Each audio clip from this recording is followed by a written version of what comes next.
What's up, everyone? Today, we're going to check out informal commands.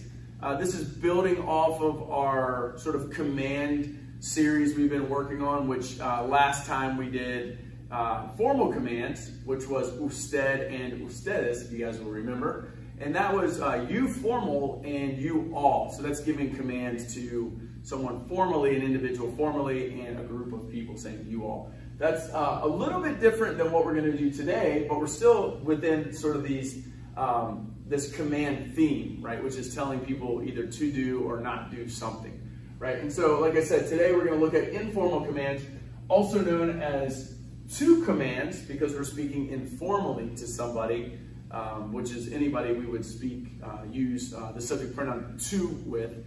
And so that's what these pronouns are useful for. And so we have here sort of a how-to. I'll talk about pronoun placement, which isn't going to be any different than with the formal commands, right? In other words, as I have here, you attach it in the affirmative and you put it between no and the command in the negative. And so, but we'll have a look at this in a second as well. And then actually, this is one thing that's really different from the formal commands, is that the to commands have some irregulars. And we're going to go over these irregulars. And then, again, I have some examples here. We'll finish class with some examples. And so, hopefully, again, in much of the same way we did that with the formal commands, we'll do it with the informal commands. And hopefully it'll help make sense of, at least structurally, how to go about giving commands, right? And so, let's get right into it.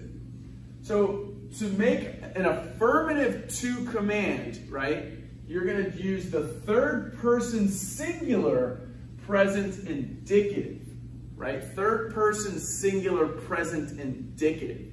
And so, I know we have some examples here, but just for fun, I'm going to put some third person singular present indicative verbs up here. I mean, we could go all day writing them, but I'm just going to, just as a bit of a reminder, just in case anybody's trying to figure out, well, what does that mean? So, third person singular present indicative is what you guys like to call the el, ella, usted form, right? And so, just for example, you could say come, you could say vuelve, you could say canta, baila, vive, right? And some of these you're going to see over here again, but pide, for example, pide la cuenta, for example, right? These are just some examples of third person singular present indicative. So something we learned way back at the beginning when we first started learning how to conjugate verbs. Llama, habla en español, for example, right? And so I'm just kind of giving commands right here, actually, just by the use of the third person singular present indicative. And so come, vuelve, canta, baila, vive, pide la cuenta. And so this is just saying, hey, ask for the check, right? You're telling a friend, you're at a restaurant, and you guys are going to be like, hey, dude, ask for the check. And so, pide la cuenta, por favor, right? Ask for the check, please. Llama, right? Call. So you could say, llama a tu mamá, right? Call your mom. No big deal, right?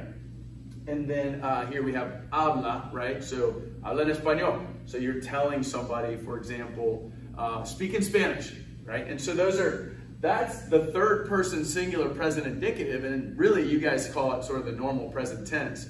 But when you use that in the third person singular to an individual, you are making a command. And so that's what that is. So again, third person singular present indicative for the affirmative commands. And that's a little bit different from the formal commands, because with the formal commands, everything's in the subjunctive, right? And so if you need a bit of a review, just go back and check out that video.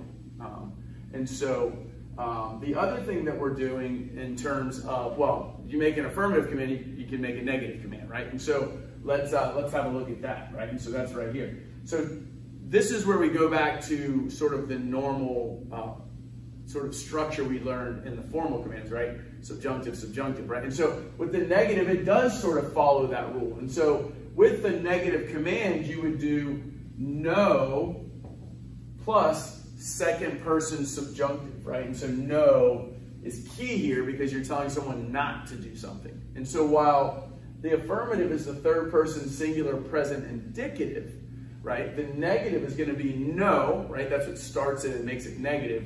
And then second person subjunctive. I just put to here just to remind you that it's to in the subjunctive, of course. And so in much of the same way we have these examples here and here, this, and I'm going to use, we're going to use a red marker actually. Got it right here. So to make these negative, you would just say no, right? And then turn these into the second person subjunctive. So that would be no comas, no vuelvas, no cantes, no bailes, no vivas, no, I'm going to just use this, no pidas la cuenta, no llames a tu mamá, no hables en español, right? And of course, I just wrote no up here once, but all of that would be no, and then the command in the second person subjunctive. So, good. And so, kind of transitioning over here to the pronouns, I just want to review it quickly, because I know we went over it with the formal commands, and we really talk a lot about pronoun placement in and of itself. But again, just so it's right here alongside informal commands, it's worth going over. And so in terms of pronoun placement, as you guys know, we've learned 4 places all pronouns can go. And so, but we're only concerned with what we keep writing for number 4, which is attached to an affirmative command, right? And that's exactly what I have written right here, right? These other ones, number 1, we tend to say attached, before a conjugated verb. So the pronoun would go before a conjugated verb, attached to a gerund, attached to an infinitive. But those aren't really relevant for today, so I'm just going to save some time and not write them up there. We're concerned with number 4 here, which is attaching a pronoun to an affirmative command, right? An affirmative command. And so that's telling someone to do something. So for example, if you want to say, like number 4 has here, and I wrote it in the infinitives and so we can put it in command form, but you want to say, listen to me, right? Or we'll just do one over here on the side, actually up here. Mírame, right? Mírame, look at me, right? Look at me. Mírame. Notice that in the affirmative, the pronoun is attached. In the negative, just like with the other commands, right? It would go before the conjugated verb, or before, the conjugated verb, but before the command, right? And so it would be no me mires, right? Again, because it's negative, it's got to be in the second person subjunctive. So hopefully that makes sense. So let me come back to this. I'm actually going to use a blue marker, right? And so, again, if it's an affirmative command, you will attach it to the command. You attach the pronoun to the command. Now, again, you noticed here that I put an accent, right? If a single pronoun is attached, you count back 3 vowels, and that's where you'll place your accent.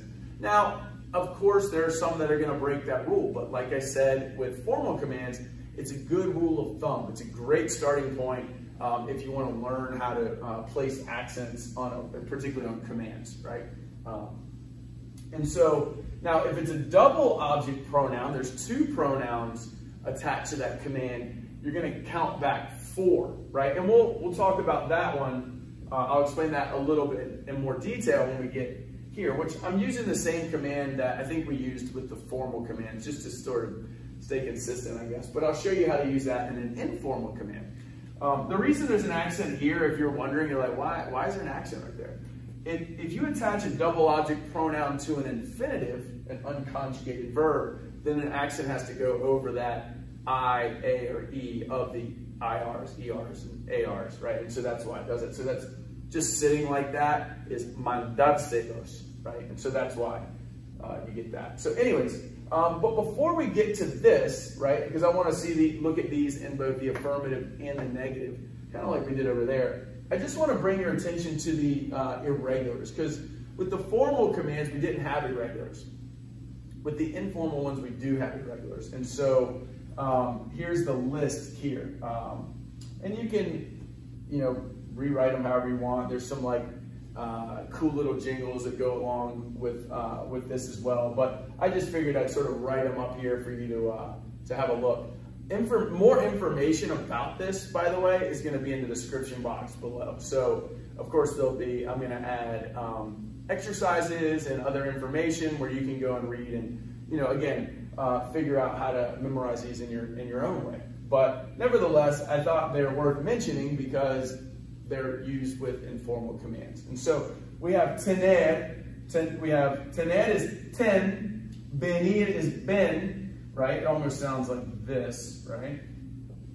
Ben. Salir is sal, poner is pon, decir is di, ser is se, ir is be. Now notice it's irregular in the affirmative, right? As you can see here, the negative follows our rules actually. So the only issues only things that you guys might find a little bit challenging to sort of wrap your head around are all found in the affirmative, or the affirmative, right? And so kind of bringing you back to the rule itself, this is already sort of deviating from what we learned with the formal commands in that it was subjunctive. Here, again, just to reiterate, it's third person singular present indicative. And because of that, for one reason or another, with these affirmative commands come some irregulars, right? And again, I have them up here, but I'll add some information in the description box and you can hopefully use that and you'll find it helpful. So again, we have ten, ben, sal, pon, di, se, be. Now, like I said, the affirmative is irregular, but the negative is not. And so the negatives are going to follow our rule here. No plus second person subjunctive. So just to show you, we have no tengas, no vengas, no salgas, no pongas, no digas, no seas, no vayas. So it follows our rules. So the negatives are fine, right? It's just one of the challenges is to sort of understand that in the affirmative, it comes with a couple little nuances that you didn't have in the formal command. So anyways, I want to move on and finish with these, and I'd like to write, I'm going to write these in their affirmative and in the negative, right? And so I think I'm going to use the red to stay consistent with the affirmative. So we'll write all the affirmatives and then we'll write all the negatives, and I'll use a by marker for that. So bailar, just to say dance, for example, you would just say baila. Just as simple as that. Baila, dance, right? And we wrote it over here too. So comer la comida, eat the food, right? And you're going to say this informally. You'd say come la comida, right? Come la comida, eat the food, right? That's just a simple command. Pensalo bien, that means think about it really well, right? Pensalo bien, right? And we're going to make this a command, so we're going to say think about it really well, right? And so we'll put this in the third person singular present indicative, right? And so it would be piénsalo, right? Because we're attaching it. We attach it in the affirmative, of course. So piénsalo, right? Uno, dos, tres. And then we'll write bien up here, right? So piénsalo bien, right? Escucharme becomes escúchame, right? Escúchame. Well, let's spell that right. Let's try that again. Escúchame. That's more like it. Escúchame. Escúchame. Right? And of course we count back. Uno, dos, tres. We put our accent. And then escribirle una carta. Right? We would put escríbele. Escríbele. Escríbele. Right? You can hear it too. You can hear where that accent goes. Escríbele una carta. Mandárselos. Right? And we're going to do mandaselos. Right? Mandaselos. Mandaselos. You hear that? Mandaselos. It's a double object pronoun. We've got this pronoun and this pronoun. And so we're going to count back 4. And so it becomes mandaselos. And then we have volver temprano, which is just saying, hey, come back early, right? So we would just say, I'm gonna write it down here, vuelve temprano, right? So come back early, vuelve, right? Again, third person singular present indicative. That's how we do that. And so what I want to do now is put the negatives up there. I don't know why I did that. I did that kind of backwards, but that's okay. So I was saying I wanted to stay consistent, but clearly this is not consistent. But nevertheless, right, these are all affirmatives, and as you now know, these are affirmative. So of course, putting the no in there is what makes it negative. So let's run through these really quickly. And I'm just gonna put no here. Actually, you know, I think I got space. So let's do no bailes, right? We have no comas la comida, right? Try to spell that, right? Then we have piénsalo bien, no lo pienses bien, right? We have no me escuches, right? We have, and then we have escríbele, and so we put the no, the le, and escribas, right? Again, we're doing all of this in the to or the second person subjunctive. Mandárselos becomes no. Check out what we do with these pronouns. Se los mandes, no se los mandes. Don't send it to him or her, right? And then the last one is no vuelvas temprano, right? And so that's basically saying, don't come back early. No vuelvas temprano. And so when we say no bailes, don't dance. No comas la comida, don't eat the food. No lo pienses bien, don't think about it really well, right? Which is kind of an odd thing to say, but nevertheless, that's what that means. No me escuches, don't listen to me, right? No le escribas, right? And then we have here una carta, so, right, we'll just say, no le escribas una carta, don't write him or her a letter, right? No se lo mandes, don't send it to him or her. Again, this is out of context, so we're just doing this for the sake of examples. And then no vuelvas temprano, right? Don't come back early. So we've got a whole host of examples up here. Hopefully you get the idea of how to use the affirmative and then how to use the negative. And so, yeah. And so again, this is probably the part that's the most tricky, and then of course the irregulars. But hopefully this was helpful, and best of luck.